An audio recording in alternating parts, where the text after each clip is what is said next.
Ça veut dire que un dirigeant, par exemple, il est dans son labo. Il est en train de faire son expérience, donc son exploration également.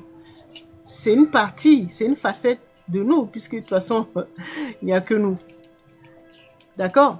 Et donc, il n'est pas confronté aux mêmes difficultés, aux mêmes réalités que nous.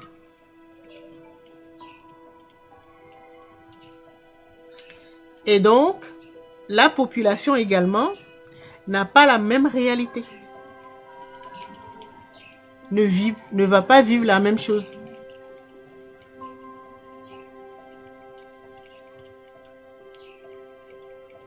C'est un peu logique.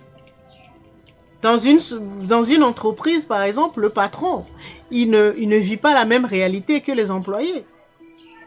Dans une maison, le papa ne vit pas la même réalité que la maman ou les enfants, ou les employés ou les domestiques. Pourtant, ils sont dans la même maison, mais ils ne vivent pas les mêmes réalités. C'est comme ça.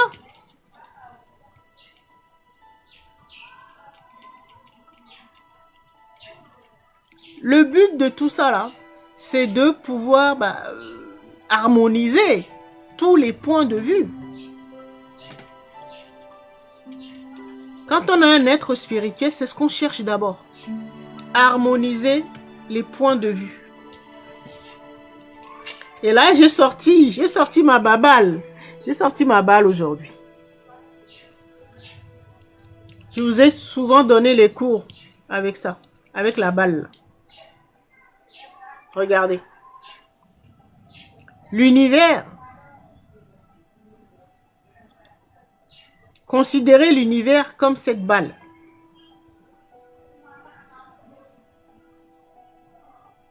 D'accord? Donc, une sphère. Cette balle représente une sphère. C'est un cercle en 3D. D'accord?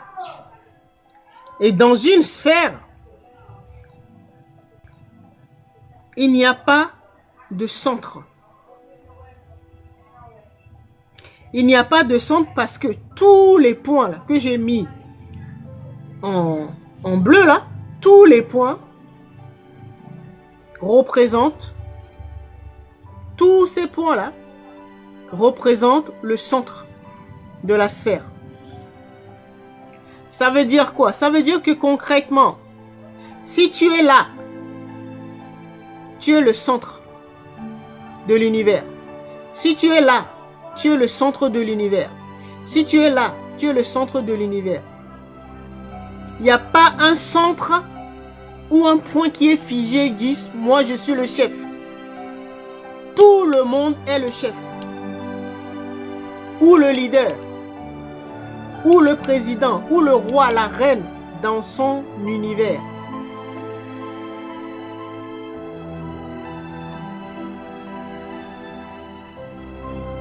Est-ce que vous comprenez ce que je veux dire? J'ai toujours donné ce cours-là. C'est pour ça que j'ai ressorti ma balle aujourd'hui. Un être spirituel comprend ça. En tout cas, la spiritualité quantique, ça c'est la base. Quantique ou holographique si vous préférez. Ça, ce sont les choses élémentaires. Pourquoi? Parce que notre univers là, c'est ce qu'on appelle notre psyché. La psyché, regroupe toutes nos créations mentales. Donc, comme nous créons avec nos pensées, nos croyances, donc tout ce que nous créons là, dans notre monde intérieur là, c'est ce que nous reflétons à l'extérieur. Le monde extérieur là, c'est un reflet ou un miroir de notre monde intérieur. Ou de notre royaume ou monde psychique. Tout ce que nous avons créé à l'intérieur. Une facette du grand tout. Donc la conscience cosmique, on s'est dit, bon, ok. On va par notre magie, là, notre pouvoir. Nous avons projeté notre monde intérieur. C'est-à-dire nos cellules là, qui sont à l'intérieur de nous là, nous avons projeté ça à l'extérieur. Et donc, les cellules sont devenues des êtres humains. Ou les êtres de tous les règnes. Les plantes, voilà, c'est une de nos cellules. Voilà. Les plantes, les animaux, tout ça. Tous les êtres de tous les règnes là. Voilà. Ils sont en nous. Et ben, comme on veut en faire l'expérience, grandeur nature, et ben on s'est dit, bah tiens, bah, nous sommes des dieux. Et donc, bah tiens, paf, on va projeter ça à l'extérieur. Et comme ça, nous allons pouvoir bien l'explorer. Si vous avez compris ça là, ça veut dire que je suis une de vos cellules.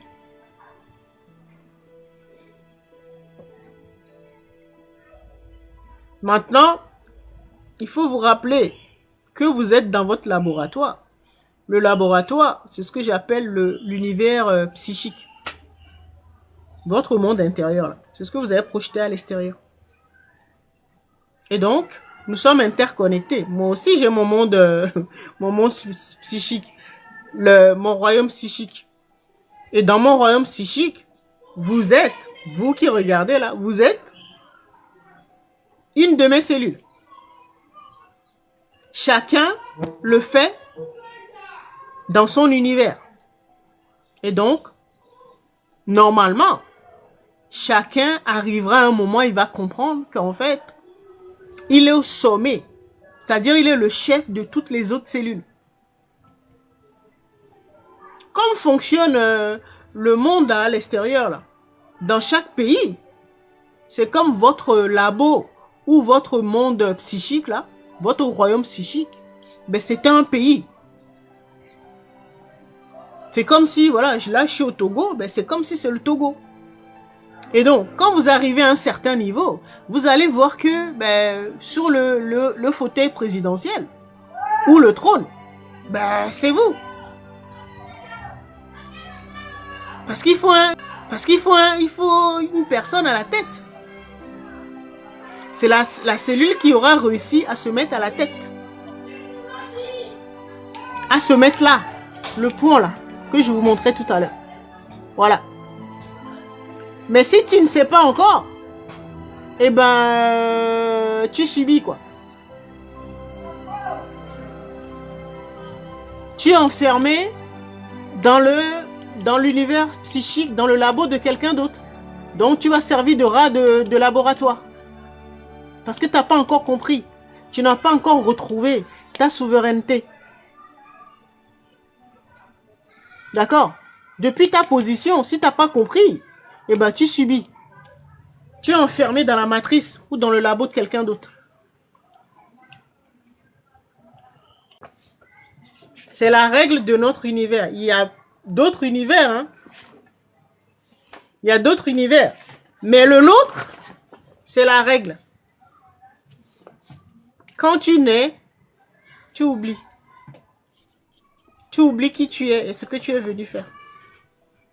Et donc, le jeu, c'est de se souvenir que tu es une facette de la conscience cosmique, de la divinité unique.